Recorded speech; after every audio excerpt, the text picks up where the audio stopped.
예, 다 같이 묵도 드리심으로 주일날 예배를 하나님 앞에 드리겠습니다.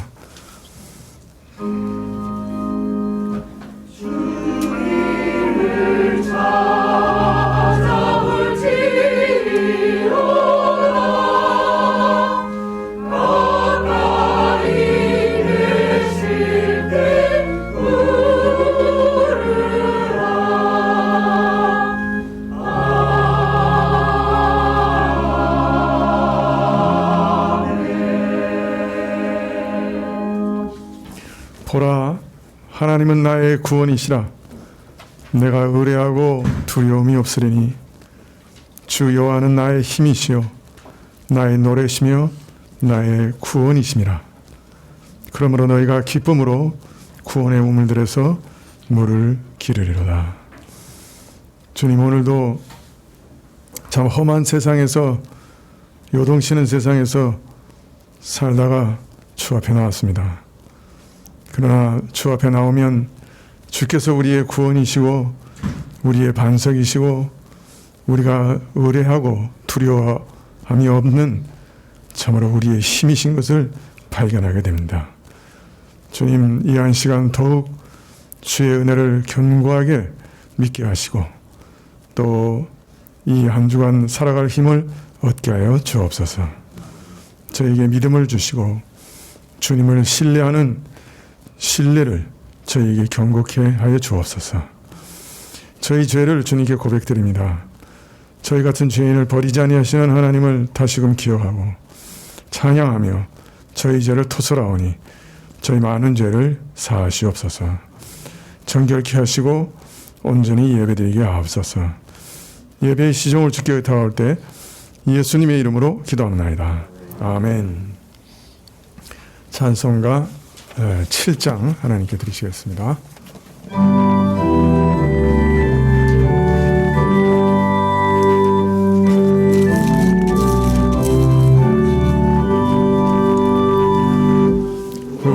구주와 왕이신 우리의 하나님, 땅 위에 사는 성도들 다 찬양하여라. 권능과 지혜가 한없는 하나님, 의엄 영원하신 다 찬양하여라.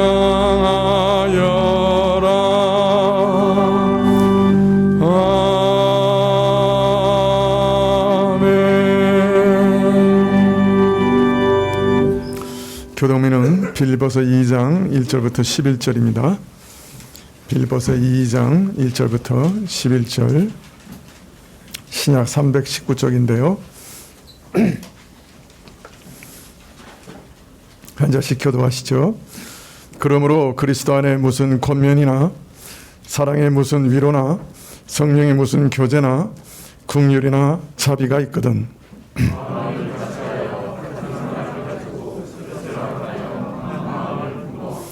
아무 일에든지 다툼이나 허영으로 하지 말고 오직 겸손한 마음으로 각각 자기보다 남을 낫게 여기고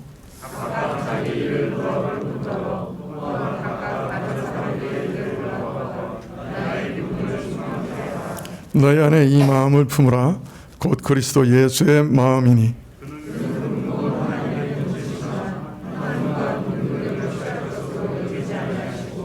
오히려 자기를 비어 종의 형체를 가져 사람들과 같이 되었고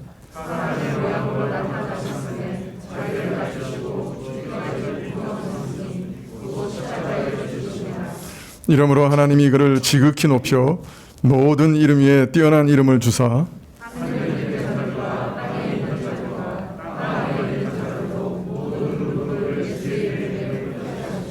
모든 이름으로 예수 그리스도를 주라 시인하여 하나님 아버지께 영광을 돌리게 하셨느니라. 아멘. 예, 사도신경으로 우리 신앙을 고백드리겠습니다. 전능하사 천지를 만드신 하나님 아버지를 내가 믿사오며 그의 아들 우리 주 예수 그리스도를 믿사오니 이는 성령으로 잉태하사 동정녀 마리아에게 나시고 본디오 빌라도에게 고난을 받으사 십자가에 못 박혀 죽으시고 장사한 지 사흘 만에 죽은 자 가운데서 다시 살아나시며 하늘에 오르사 전능하신 하나님 우편에 앉아 계시다가 저리로서 산자와 죽은 자를 심판하러 오시리라. 성령을 믿사오며 거룩한 공회와 성도와 서로 교통하는 것과 죄를 사하여 주시는 것과 몸이 다시 사는 것과 영원히 사는 것을 믿사옵나이다. 아멘. 네, 찬송가 13장입니다.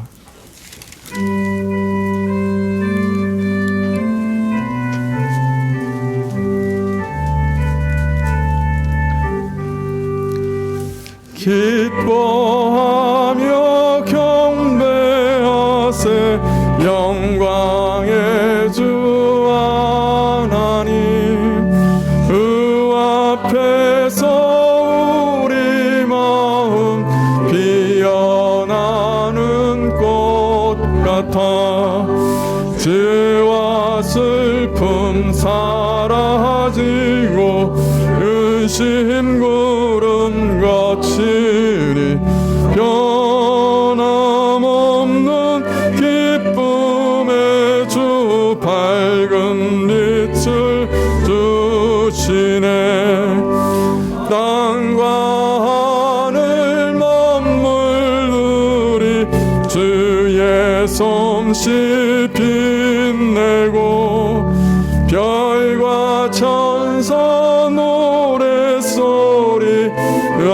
끊임없이 드높아 물과 숲과 산과 골짜 들판이나 바다나 모든 만물 주의 사랑 기뻐 찬양하여라. 우리 주는 사랑이요 빛과 진리이시니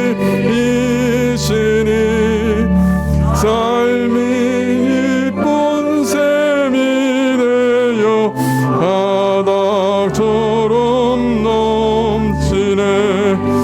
아버지의 사랑 안에 우리 모두 형제니 서로 사랑하게 도와주시옵소서. 새벽별의 노래 따라 힘찬 찬송 부르리. 주의 선한 줄이 되어 한맘 되게 하시네. 노래하며 행진하여 싸움에서 이기고 등전가를 높이 불러 주께 영광 돌리네.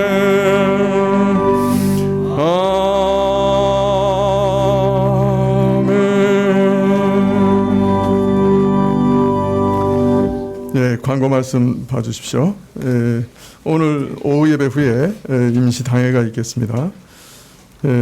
이번 주 금요일 저녁 8시부터 개수 조정위원회가 있습니다.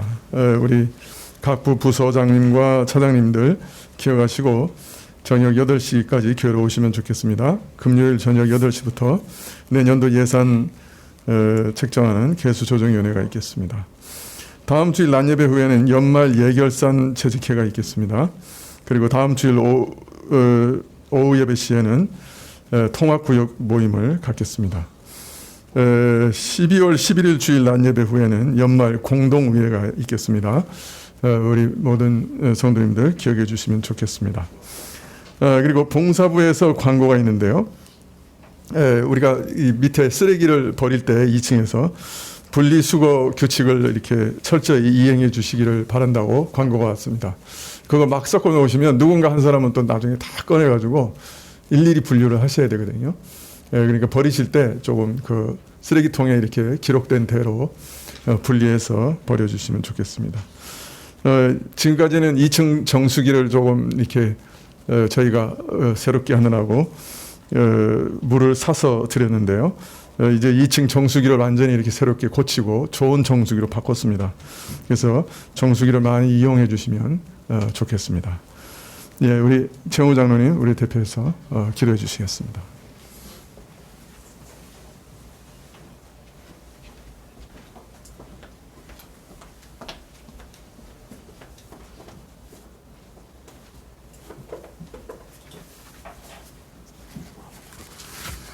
같이 기도하겠습니다. 주님, 저희를 한 몸이 되어서 함께 예배드리는 예배의 자리로 불러주신 것 감사합니다. 주님, 주님의 담이 없는 사랑으로, 주님의 보혈의 능력으로 말미암아 저희를 죽음의 권세에서 이끌어내시고 빛의 자녀들로, 또 생명을 나누는 자녀들로 불러주셔서 주님을 예배하고 찬양하고 주님을 배우고 주님을 알고 주님께 말하고 주님을 듣고 주님과 교제하는 자리로 나오게 하신 것을 감사합니다. 사랑하는 주님, 주님, 이 땅의 교회와 이 성가교회를 바라보며 주님께 청합니다. 주님, 이 땅의 교회들의 내일이 더 강하게 하여 주시고 우리 성가교회가 내일이 더 강한 교회가 되게 하여 주시기를 주님 간구합니다.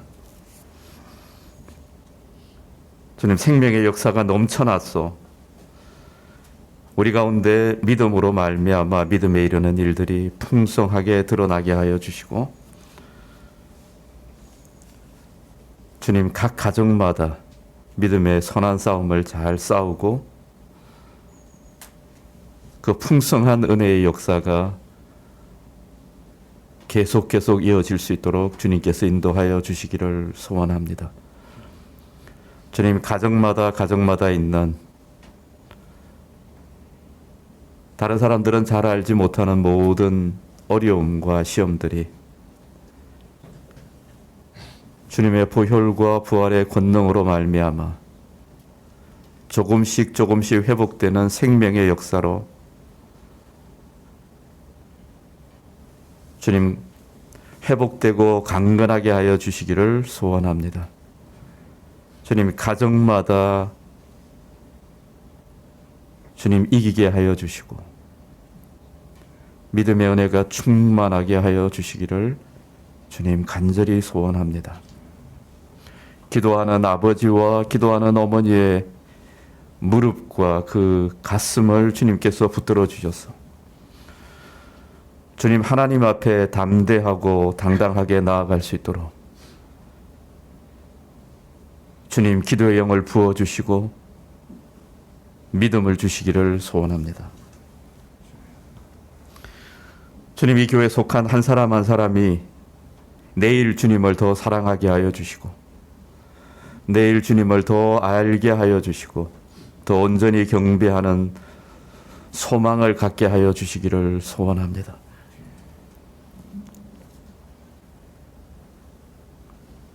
주님, 그래서 이 교회가 주님을 아는 지식과 주님을 경배하는 즐거움으로 가득 찬 교회가 되게 하여 주시기를 소원합니다. 주님, 한 사람 한 사람이 작은 일과 큰 일에 승리하게 하여 주시기를 소원합니다. 주님으로 말미암아 내가 이 어려움을 이겨내었다라고 고백하는 그 고백들이 풍성하게 하여 주시기를 원합니다. 주님, 우리의 어린아이들의 입술에서 그 고백을 듣기를 원하고 노년에 이른 자들의 입술에서 그 고백을 듣기를 원합니다.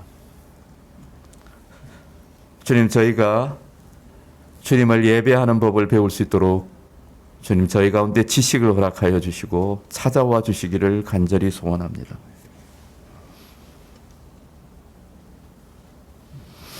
주님을 찬양하고 예배하고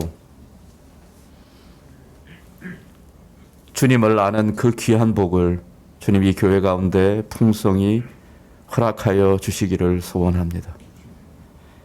일터에서, 공부하는 자리에서, 삶의 자리에서 각자의 삶이 주님께 드리는 거룩한 산제사가 되는 그 아름다운 역사가 충만히 일어나게 하여 주시기를 원합니다. 그래서 저희가 함께 모여서 예배할 때 우리 가운데 깊은 성도의 교제가 있게 하여 주시고 주님께서 함께 하신 것을 서로 간증하고 나누고 주님을 찬양할 때 우리 가운데 기쁨이 있게 하여 주시옵소서. 주님, 교회의 지체들 가운데 특별한 고난의 길 가운데 있는 자들이 있습니다. 주님, 지금 찾아가 주시고 주님, 소망할 수 없을 때 주님을 소망하게 하여 주시고 주님, 남들은 이해하지 못하지만 하나님의 깊은 위로와 함께 하심으로 말미암아 그 연약한 무릎들이 강건해지게 하여 주시고 주님을 찬미하고 소망하고 가까이 찾아오시고 만나 주실 주님을 기뻐하게 하여 주시기를 소원합니다. 사랑하는 주님, 그러나 주님 이 교회 가운데 하나님의 특별한 긍휼하심을 부어 주실 것을 간절히 소원합니다.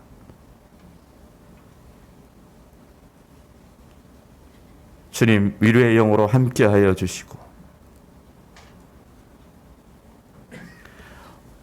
어두움 가운데 있을 때에도 주님 외롭지 않게 하여 주시기를 소원합니다. 하나님의 함께 하심을 알게 하여 주시기를 소원합니다. 주님, 특별히 진로와 앞길을 위하여서 기도하는 자들 주님 기억하시고 지혜를 허락하시고 형통함을 허락하여 주시기를 주님 소원합니다. 주님, 이들의 기도 소리를 주님께서 눈여겨 보아주시고 가장 선한 길로 인도하여 주시기를 소원합니다. 주님, 특별히 복음을 위해서 헌신하고 생명이 다할 만큼 복음을 위해서 자신을 내어줬던 수많은 선교사들과 말씀에 헌신했던 자들, 그들의 남은 생애가 복되게 하여 주시고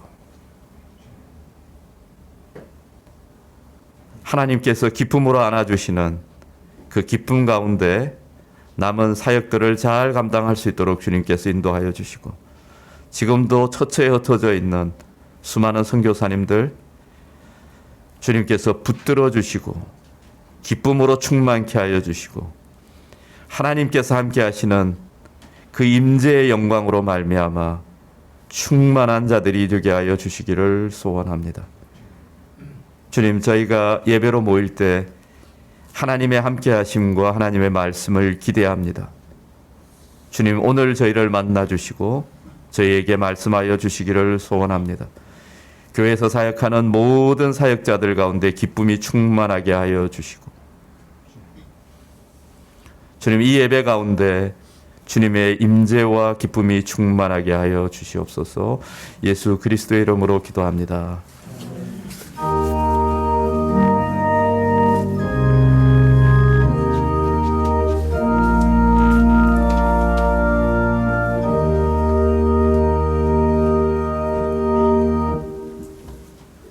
예, 말씀은 골로새서 1장 23절부터 24절입니다.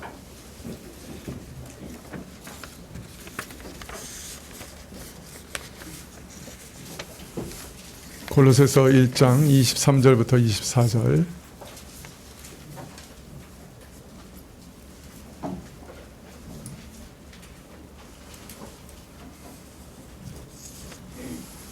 예, 신약이 325쪽인데요. 예, 찾으신 줄 알고 봉독해 드리겠습니다.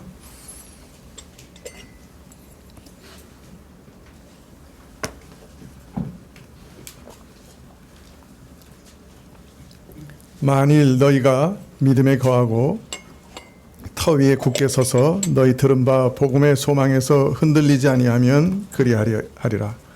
이 복음은 천하 만민에게 전파된 바요 나 바울은 이 복음의 일꾼이 되었노라.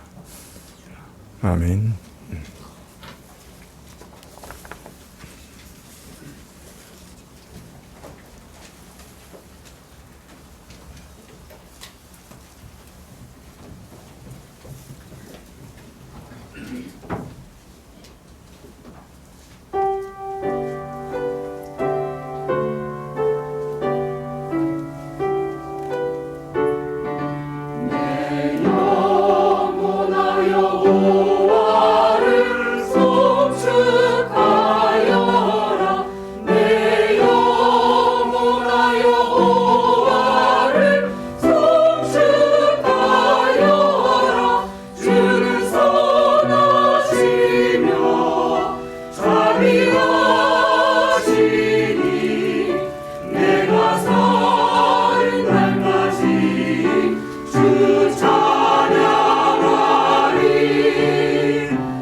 예, 한 3주 만에 또 다시 골로새서로 돌아왔습니다. 예, 이전 말씀을 기억하고 계실지 잘 모르겠습니다만은 바울은 이 골로새 교인들에게 지금 예수님의 탁월하심에 대해서 말씀하고 있었습니다. 예수님의 그 탁월하심에 대해서 말씀하시면서 제일 먼저는 옛 창조와 관계에서 예수님이 얼마나 탁월하셨는가. 그가 바로 창조주시고 창조한 모든 것을 보존하시는 창조의 으뜸이신 분. 그리고 난 다음에는 새 창조에 대해서도 다시 말씀하십니다. 예수님은 새 창조, 즉 우리의 모든 사람을 구원하시는 그 일에 있어서도 유일한 주권자이시죠. 이처럼 예수님의 탁월하심에 대해서 말씀하신 다음에 이러한 예수님을 전파하는 복음의 소명을 받은 일꾼들, 즉 사역자들에 대해서 오늘부터 말씀하고 계십니다. 골로새서 1장 23절 하반절에 보면 이 복음은 천하 만민에게 전파된 바요 나 바울은 이 복음의 일꾼이 되었다 이렇게 말하고 있습니다. 자기 자신을 소개하기를 복음의 일꾼이라. 사도는 앞서 골로새 성도들에게 믿음에 튼튼히 털을 잡고 굳건히 서고 들은 바 복음의 소망에서 떠나지 말라 이렇게 간곡하게 부탁하셨죠.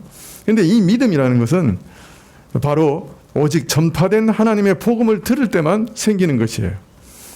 그리고 사도적 복음 위에만 올바로 건설될 수가 있습니다.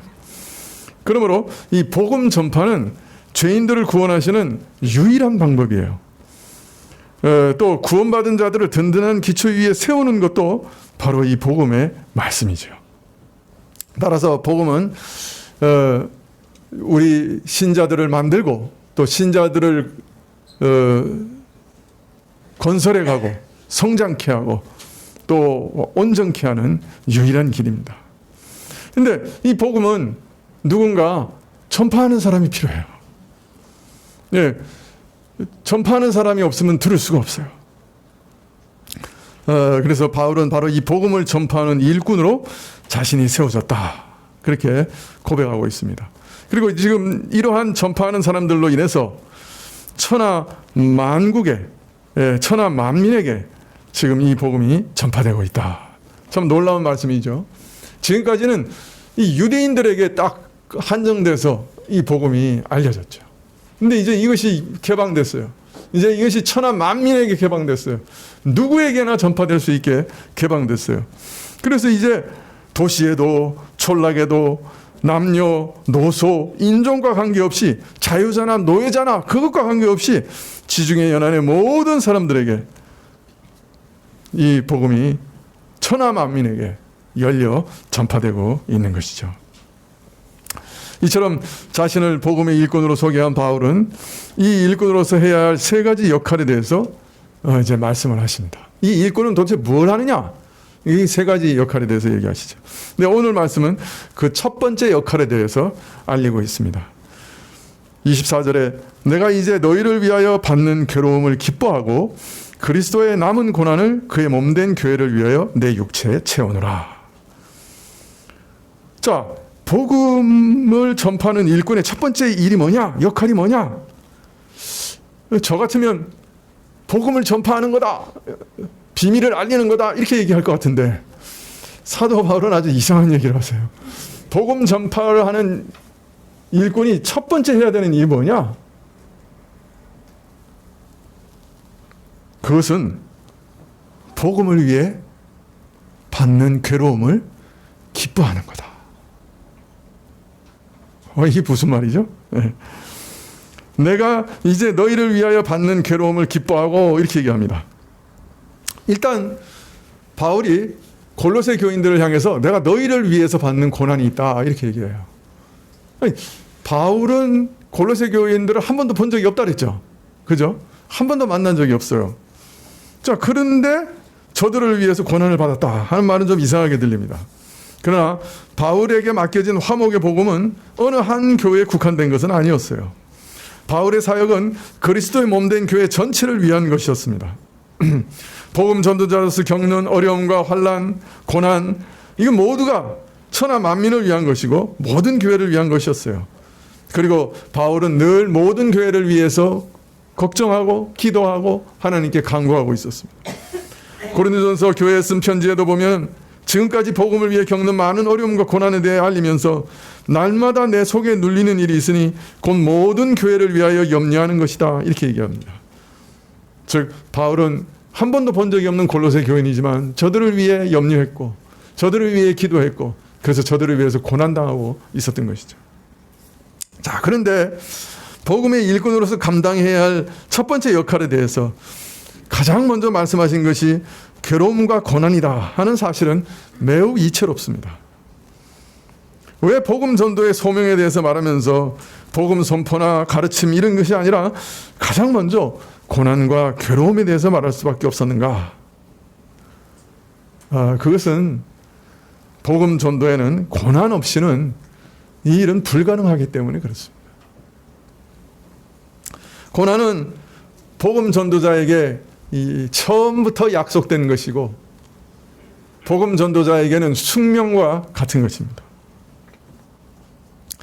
예수님께서도 우리를 구원하시기 위해서 십자가에서 극한 고난을 감수하셨습니다. 이처럼 또한 복음을 위해 수고하는 모든 자들은 역시 고난을 피할 길은 없습니다.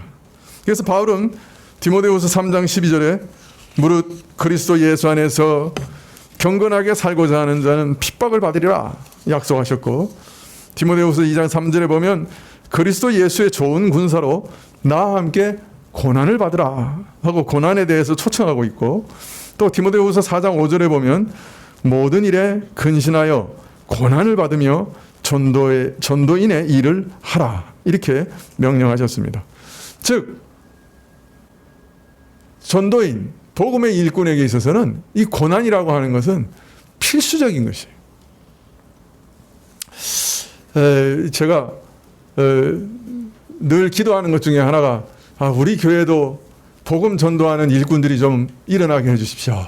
우리 자녀들 중에도 복음 전도하는 사람이 일어나면 좋겠습니다. 이렇게 기도해요. 근데 기도하면서 한쪽 마음 구석에 어떤 마음이 있냐면 이렇게 고생하고 이렇게 근심 많고 이렇게 힘든 일에 초청을 하는 것이 정말 올바른 일인가? 하나님께서 소명을 주시면 그가 일어나겠지만은 내가 일부러 부추길 필요가 뭐 있겠는가? 또 이런 생각도 들어요. 한편으로. 근데 누가 그랬어요. 교회 10가정이 있으면 근심은 100개다. 그 말이 맞는 것 같아요. 참 목회의 일은 근심과 고난이 약속되어 있습니다. 이걸 모르고 시작하면 이게 큰일 나는 거죠. 이 복음을 전해서 나는 영광의 길을 가겠다. 내가 수천 명을 목회하면서 아주 그냥 참 세상 사람들과 또 온 세상에서 유명해지고 사람들의 추앙을 받고 이런 생각을 가지고 시작하면 이제 큰일 나는 거예요. 혹시 그런 것을 주실지 몰라도 그보다 더한 고난도 함께 따라오게 돼 있어요. 그래서 이 복음 전도라고 하는 것이 고난과 함께 간다는 걸 모르면 복음 사역자는 처음부터 가장 중요한 사실을 모르고 시작하는 겁니다. 복음은 사실 참으로 값없는 것이죠. 복음은 우리가 구원받기 위해서 우리가 할 일이 아무것도 없다 하는 사실을 기초로 하고 있잖아요. 그래서 복음은 값없는 거예요. 구원은 값이 없는 거예요. 대가가 없는 선물이에요. 우리는 이 사실을, 예수님을 내 바깥에서 이루어진 구원을 받아들이기만 하면, 영접하기만 하면 되는 거예요. 그래서 성경은 늘 이것을 가르치잖아요. 에베소서 2장 8절 9절에도 너희가 그 은혜를 인하여 믿음으로 말미암아 구원을 얻었나니 이것은 너희에게 난 것이 아니라 하나님의 선물이라. 행위에 난 것이 아니니 이는 누구도 자랑치 못하게 함이라. 이 구원은 하나님의 전적인 선물이다. 이거에 대해서는 성경이 아주 강조하고 계시죠. 자, 그러나 이 값없는 복음이 우리에게 주어질 때는 값없이 주어지는 법이 없습니다. 분명히 값없는 복음이지만, 선물이지만, 이 선물이 우리에게 주어질 때는 값없이 주어지는 법이 없어요. 죄인들에게 이 값없는 구원의 선물을 주시기 위해서 하나님은 아들의 생명을 대가로 지불하셨어요. 우주적인 가장 값비싼 고난의 대가를 아들은 지불하셨어요. 또 여러분과 제가 오늘 이 자리에 앉기 위해서, 또 구원을 얻기 위해서 우리 믿음의 선배들은 뼈가 부러지고 피를 흘리는 값비싼 고난의 대가를 치러야 했습니다. 참 많은 기도와 눈물이 들여져서 저희가 믿게 된 거예요. 복음은 고난 없이 전해지는 적이 없는 것입니다. 구소련 시절에 이 스탈린 독재 시대에 보리스 콤벨트라고 하는 유대인 의사가 있었습니다. 그는 스탈린은 신이 아니다, 인간이다 이렇게 말한 제목으로 체포됐어요. 그러니까 그 당시에는 스탈린이 거의 신격화됐던 모양이에요. 이게 신이 아니고 인간이야 이 말했다고 체포됐어요. 그래가지고 그 당시 이제 소련은 뭐 땅이 어마어마하게 넓었죠. 예, 지금의 카자흐스탄에 있는 강제노동 수용소에 보내졌습니다. 근데 그는 의사니까 강제노동 수용소에서도 의사 역할을 했어요. 근데 공산당이 뭐라고 그에게 명령했냐면, 당신이 하는 일은 수용소에 있는 죄수들의 병을 치료하는 게 아니고 죄수들이 병을 핑계로 노동을 회피하지 못하도록 하는 것이 당신의 임무요.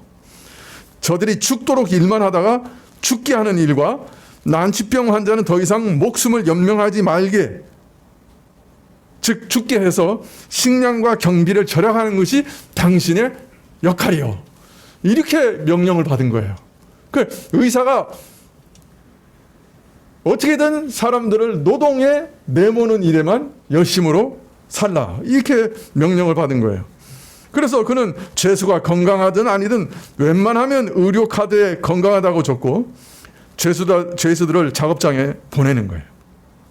그러니 그의 진료는 뭐 기계적이고 형식적이 되어갈 수밖에 없고, 그는 점차 자신의 인간성이 철저히 파괴되어 가고 있다는 것을 스스로 느끼게 됩니다. 그러다가 어느 날 동료 죄수에게 전도를 받습니다. 그는 절망의 바닥에서 예수 그리스도를 자신의 구주로 영접합니다.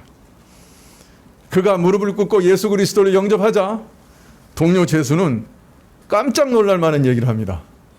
이 오목한 수용소 내에도 지하 교회가 있습니다. 우리가 비밀리 만나고 있는데 우리가 교회에서 만나서 기도할 때마다 사실 당신을 위해 기도하고 있었습니다. 그 지하교회의 기도 때문에 그 유대인 의사가 예수님을 영접하게 된 것이죠. 어떤 면에서. 자, 예수님을 믿은 후에 그는 태도가 달라졌어요. 환자들을 정성을 다해 치료하기 시작합니다. 자, 그러다가 콤벨트는 대장암에 걸린 환자를 진료하게 됩니다. 수용소의 규칙에 따르면 이런 환자는 살려서는 안 되는 거죠. 만일 이런 환자를 살리면 의사 자신이 대신 죽어야 한다 하는 것이 암암리에 알려진 규칙이었습니다. 자, 그러나 콤벨트는 수용소의 규칙을 어기고 그 환자를 치료하여 살려내려 했습니다. 환자는 자신을 수술하려고 하는 의사 콤벨트에게 질문을 던집니다. 당신은 왜 이렇게 위험한 시도를 하면서 나를 살리려고 합니까? 당신은 죽음이 두렵지 않습니까? 그때 콤벨트가 웃으면서 대답합니다. 괜찮습니다. 염려하지 마세요. 당신과 나를 살리고자 이미 죽으신 분이 계시거든요. 그 환자가 놀라서 아니 도대체 누가 우리를 위해 죽었습니까? 의사 콤벨트가 말합니다. 그 이름은 예수 그리스도이십니다. 수술 후에 콤벨트는 대장암을 앓는 사람을 살린 것이 알려졌고 잠을 자다가 흉기로 머리가 깨어져서 살해당합니다.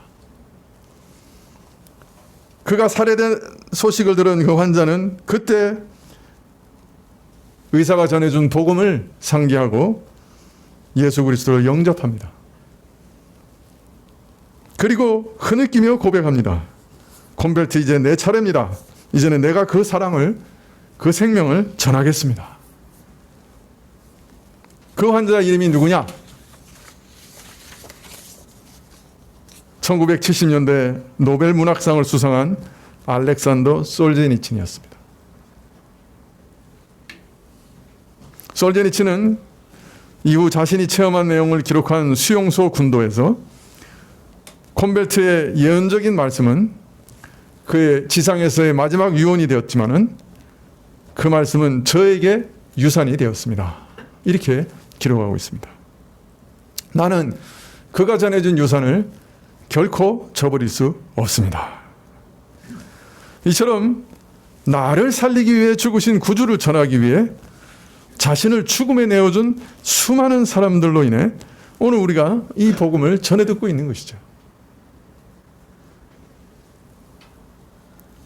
따라서 복음은 값없는 것이지만 값없이 전해지는 것은 아닙니다. 아니, 복음 전도의 역사에는 거룩한 피가 강같이 흘러넘쳤습니다. 수많은 믿음의 선배들이 문자 그대로 목숨을 걸고 피를 흘리며 이 복음을 전한 결과로 우리가 지금 예수님을 믿고 있는 것이죠. 값없는 복음이지만은 이 복음이 우리에게 전해지기 위해서는 수많은 노고와 참으로 값진 생명들이 땀과 눈물과 기도가 지불되어 있는 것이죠. 그래서 바울은 복음의 일꾼에게 있어서 가장 중요한 소명에 대해서 말하기를 고난과 괴로움을 당하는 것이다 라고 첫째 말하고 있는 것이에요.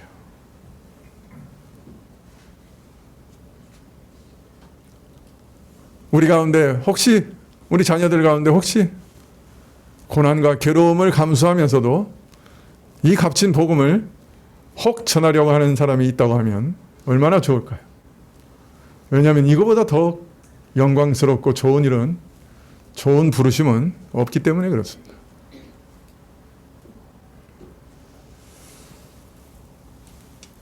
자, 그런데 바울은 놀랍게도 이 고난과 괴로움을 기뻐한다 이렇게 고백하고 있어요. 이게 더 놀라운 것이에요. 첫 번째 소명이 복음 전도자에게 있어서 이 괴로움과 고통이라고 하는 것도 참 의외인데, 심지어 그 괴로움과 고통을 기뻐한다고 지금 말하고 있는 거예요. 자신이. 참 신기한 일이죠. 어떻게 괴로움과 고통을 기뻐할 수 있습니까? 그런데 그것은 아마도 첫째는 이 고난이 가진 참 가치를 바울은 알았기 때문에 그랬을 겁니다. 여러분, 우리가 마태복음 5장 10절을 한번 살펴보실까요? 잠깐 요 골로새서를 접고 가지고 계신 다음에 마태복음 5장 10절을 한번 보시죠.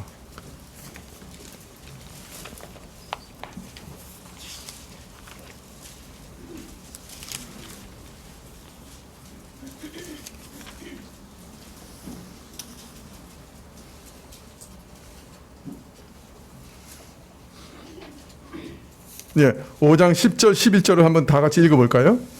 시작. 의를 위하여 핍박을 받는 자는 복이 있나니 천국이 저희 것임이라. 나를 인하여 너희를 욕하고 핍박하고 거짓으로 너희를 거스려 모든 악한 말을 할 때는 너희에게 복이 있나니 기뻐하고 즐거워하라. 하늘에서 너희의 상이 큼이라. 너희 전에 있던 선지자들을 이같이 핍박하였느니라. 먼저 그리스도를 위해 고난받는 천국 백성들이 기뻐하고 즐거워할 수 있는 이유는 고난받는 사람들에게 상이 크기 때문에 라고 말합니다. 이것은 하나님께서 내가 받은 고난과 핍박에 대한 보상으로 하늘의 신령한 축복과 은혜를 주신다, 그런 뜻이라기보다는 천국 백성이 이 땅에서 당하는 모든 고난보다 그가 천국을 소유함으로 받아 누리는 신령한 축복과 은혜가 더 복되고 귀중하다 하는 뜻일 겁니다. 이 땅에서 신자가 천국 백성으로 당하는 그 핍박과 고난은 그리스도께서 재림하시는 날 신자가 누리게 될 영광과는 도무지 비교할 수 없는 것이라고 성경은 말합니다. 이런 뜻에서 바울은 내세 소망에 대해 피력할 때 현재의 고난은 장차 우리에게 나타날 영광과 좋게 비교할 수 없다라고 로마서 8장 18절에서 말씀하고 있습니다. 우리는 비록 이 땅에서 심한 고난을 당하지만은 마지막 날 천국에서 받을 영광은 이 고난과 비교할 수 없는 것이다, 그렇게 말하고 있습니다. 두 번째로 이런 고난을 기뻐하고 즐거워할 이유는 너희가 전에 있던 선지자들도 이같이 핍박받았기 때문이다. 너희 전에 있던 선지자들도 이같이 핍박받았기 때문이다. 하나님의 뜻을 전파했던 선지자들은 누구나 다 어느 시대에나 핍박과 미움을 받았어요. 그걸 피할 수 없었어요. 사람들의 죄를 지적하고 사람들에게 하나님의 뜻을 드러내고 하나님께서 가르치신 올바른 길을 전할 때 사람들은 싫어했어요. 미워했어요. 자, 그런데 지금 그리스도의 일꾼들도 세상에서 동일한 핍박과 미움을 받고 있어요.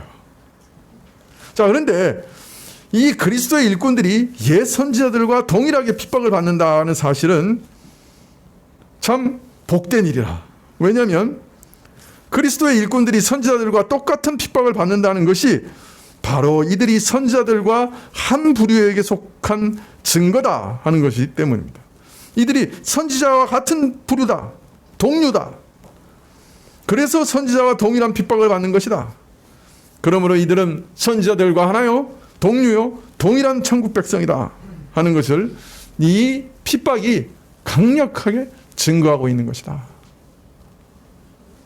그래서 이런 핍박을 받는다는 것은 내가 하나님의 선지자와 같은 부류다 하는 것을 증거하고 있다는 거예요. 그래서 사도행전 5장 41절에 보면 사도들은 그 이름을 위하여 능욕받는 일에 합당한 자로 여기심을 기뻐하면서 공회 앞에서 떠났다. 선지자들과 같이 동일한 핍박을 받는 것을 야, 내가 이런 자격을 인정받았어. 이렇게 여겼다는 거예요. 복음 전도를 위한 고난은 자신이 능력받는 일에 합당한 자, 즉 선지자들의 동료요 천국 백성임을 증거하는 가장 강력한 증거이기 때문에 기뻐하고 즐거워할 수밖에 없었던 것이죠. 마지막으로 이런 고난을 기뻐할 수 있는 것은 오늘 말씀에 이런 그리스도의 남은 고난을 그 몸된 교회를 위하여 자신의 육체에 채우는 일이기 때문이다 라고 말합니다. 그리스도에게 남은 고난이 있습니까? 그리스도에게 남은 고난이 있다고 얘기해요. 그게 무엇입니까? 물론 이 고난은 우리를 구원하시기 위한 고난은 결코 아닙니다. 그리스도의 십자가의 고난은 우리 구원을 위해 완전한 것입니다. 거기 무엇을 첨가할 수 없습니다. 예수님은 십자가에서 다 이루었다고 말씀하셨어요. 구원에 필요한 모든 것을 예수님께서는 십자가에서 다 이루셨어요. 더 이상 첨가할 게 없습니다. 그래서 히브리서 10장에서는 이런 내용이 반복돼서 나옵니다. 그 구주께서 완전한 구원을 이루어서 영 단번에 우리에게 속죄를 이루셨다. 그렇게 얘기하고 계십니다. 그래서 이 뜻을 쫓아 예수 그리스도의 몸을 단번에 들이심으로 말미암아 우리가 거룩함을 얻었다. 또 10장 12절에는 오직 그리스도는 죄를 위하여 한 영원한 제사를 드리고 하나님 우편에 앉으셨다. 14절에는 저가 한 제물로 거룩하게 된 자들을 영원히 온전케 하셨다. 그래서 히브리서 7장 27절에 보면 저가 저 대제사장들이 먼저 자기 죄를 위하여 다음에 백성의 죄를 위하여 날마다 제사 드림과 같이 할 필요가 없으니 이는 저가 단번에 자기를 드려 이루셨습니다. 이렇게 말합니다. 부족한 것이 더 이상 없어요. 구원과 죄 용서는 단번에 이루어진 겁니다. 그의 십자가의 제사는 온전하고 영원한 효력을 지난 것입니다. 그래서 예수님께 남은 고난이 있거나 우리 죄를 대속하기 위해서 뭔가 모자라거나 우리가 더 해야 될 일이 있다. 이것은 결코 아닙니다. 예수님께서는 단번에 영원한 제사를 자기 몸으로 드리셨습니다. 그래서 예수님을 믿으면 누구나 그 순간에 죄를 다 용서받고 완전한 구원으로 들어가게 됩니다. 어느 누구라도 주님을 믿기만 하면 하나님의 백성이 됩니다. 무엇인가 부족한 것 전혀 없습니다. 따라서 그리스도의 남은 고난이라는 것은 그의 속죄적 고난이 남아있다 하는 것은 분명 아닙니다. 자, 그러면 그리스도의 남은 고난이라는 것은 뭘 말하는 것일까요? 예수님께서 받으신 고난은 그 전부가 한결같이 교회를 위한 것입니다. 죄로 말미암아 저주받아 죽을 수밖에 없는 죄인들을 살리시고 저들을 복되게 하시기 위한 한 가지 목적으로 겪으신 고난이죠. 따라서 이 목적이 온전히 이루어지기까지 교회를 위한 그의 고난은 다 채워지지 않았습니다. 아직 미진합니다.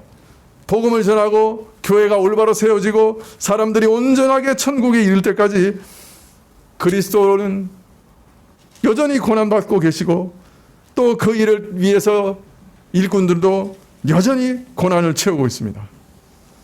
그러므로 그리스도가 받으신 고난의 목적을 온전히 이루기 위한 복음 전파를 위한 고난은 여전히 남아있다라고 말할 수가 있겠죠.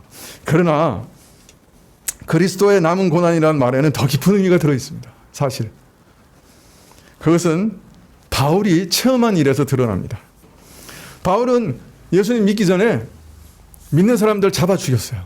감옥에 가뒀어요. 이런 사람이 다메섹으로 가는 도중에 정오에 햇빛보다 더 강한 빛 가운데서 예수님을 만납니다. 그 빛을 보는 순간에 눈이 잠시 멀어버렸죠. 그때 음성이 들립니다. 그때 바울의 히브리 이름이 들려옵니다. 사울아 사울아 내가 어찌하여 나를 핍박하느냐. 아니 바울은 교회를 핍박했는데 예수님은 왜 나를 핍박하느냐 이렇게 질문하고 계세요.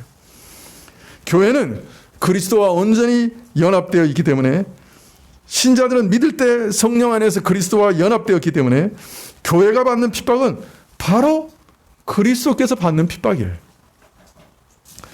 그리스도의 몸된 교회가 받는 핍박은 머리이신 그리스도가 받는 핍박이에요.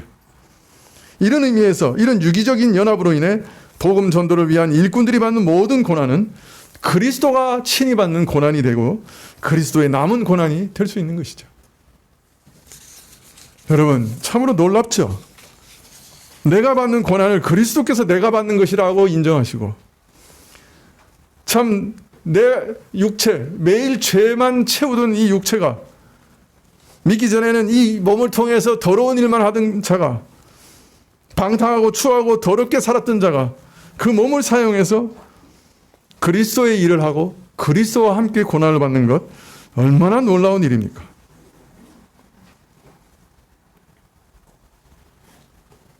우리도 이런 고난, 그리스도의 남은 고난을 우리 삶 가운데 채울 수 있다면 또 얼마나 가치 있는 일이 되겠습니까?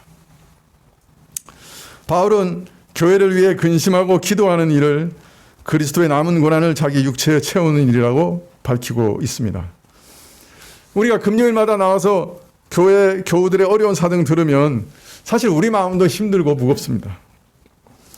그러나 이런 일들을 위해 기도하는 것도 그리스도의 남은 고난을 우리 육체 가운데 채우는 일입니다. 내가 교회를 위해 참 어떤 때는 교인들을 향한 미움도 생기고 참 용서하기 어려운 일도 있고 그러나 교회를 위해 그리스도를 위해 용서하고 다시 화목하는 일은 그리스도의 고난을 우리 육체 가운데 채우는 일입니다.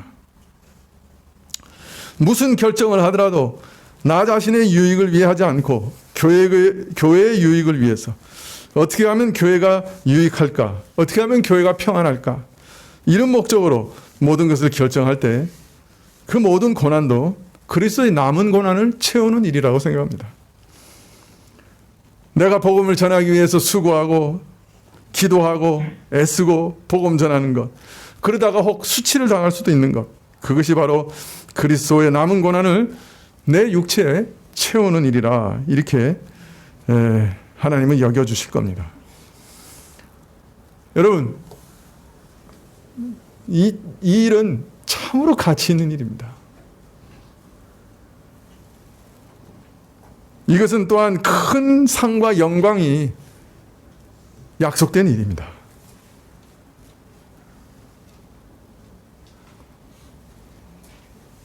하나님께서 크게 기뻐하시는 고난인 것이죠. 고난으로 초대하는 것은 참 어렵습니다. 그러나 저는 오늘 여러분을 이 그리스도의 몸된 남은 고난에 참여하시는 분들이 다 되시기를 소원합니다. 기도하시겠습니다.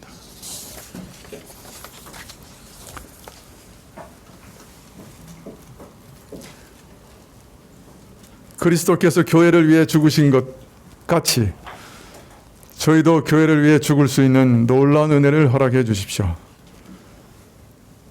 그리스도께서 교회를 위해 자신의 생명을 허비하셨던 것 같이 우리도 교회를 위해 우리의 생명과 물질과 삶을 허비할 수 있도록 허락해 주십시오. 그리스도의 복음을 위해 수많은 사람들이 자신의 생명과 재산과 시간을 드렸던 것처럼 우리도 그와 같이 하게 도와주시옵소서. 예수님의 이름으로 기도합나이다. 아멘. 예, 347장 찬송하시겠습니다.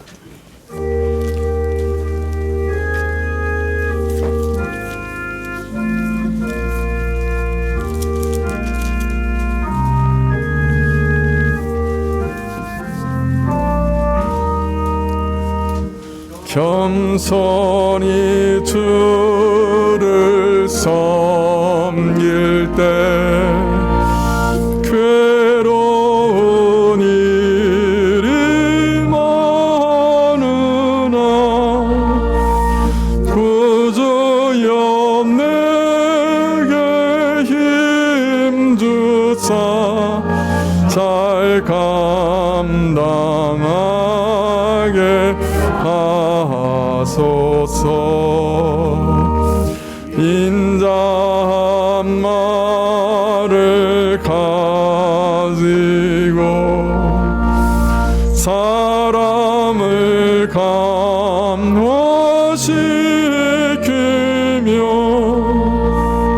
갈 길을 잃은 무리를 잘 인도하게 하소서. 구주의 귀한 인내를 깨달아 알게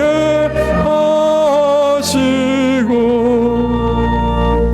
굳건한 믿음 주셔서 늘 승리하게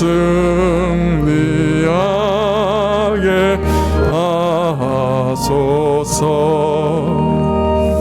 장래의 영광 비추사 소망이 되게 하시며 구주와 함께 살면서 참 평강 얻게 하소서.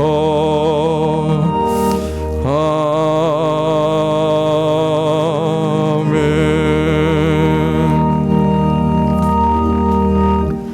지금은 우리 주 예수 그리스도의 은혜와 하나님 아버지의 그 크신 사랑과 이 은혜와 사랑을 깨닫게 하시고 누리게 하시는 성령님의 교통하시고 역사하심이 주의 몸된 교회를 위한 고난에 참여하는 기쁨을 깨닫고 머리 숙인 주의 백성들 위해 지금부터 영원까지 함께 계실지어다.